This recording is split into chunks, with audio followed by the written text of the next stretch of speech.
শফি বাবা বা ভান্ডারী এবং হযরত কিবলার নির্দেশে, রুহানি নির্দেশে তিনি যখন স্লোগান দিলেন এবং সেটা প্রচার করলেন, অনেকেই মন খারাপ করেছেন।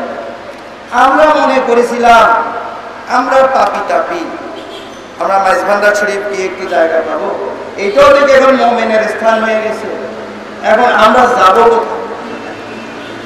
এটা নিয়ে অনেকেরই মনে একটু আশঙ্কা জেগেছিল এবং মনে একটু ক্ষোভ জেগেছিল, মনে একটু দুঃখ জেগেছিল। আমি সেটা বিভিন্ন জন এসে আমাকে বলে, আমি মানুষকে সান্ত্বনা দিই। 7 ফাল্গুনে আপনারা জানেন গৌসে জামান শফিউল বাশার মেজভান্ডারী কিবলা, তিনি আমার জন্মদাতা পিতা ও মুর্শিদ। ওনার জন্মদিন 7 ফাল্গুন আমরা পালন করি। তিনি জানতেন যে তিনি মাঘ মাসে উনি পর্দা করবেন এবং তার 3 দিন পরে, 3 দিনের দিন ওনার 10ই মাঘ ওনাকে রজা পাক আমরা শাহিদ করব, সেটা তিনি জানতেন। তার 10 বছর আগে, তেনার ইন্তেকালের 10 বছর আগে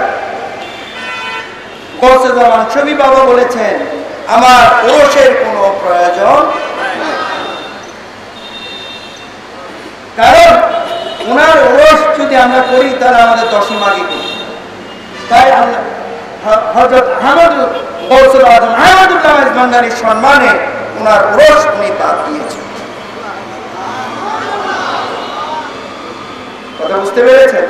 কিন্তু 7ই ফাল্গুন আমরা যারা আওলাদ আছি বা আশিকানে মেজভান্ডারী, আমরা সবাই মিলে জোর করে 7ই ফাল্গুনটা আমরা ওনার জীবন দশায় আমরা এটাকে স্টার্ট করেছিলাম, শুরু করেছিলাম।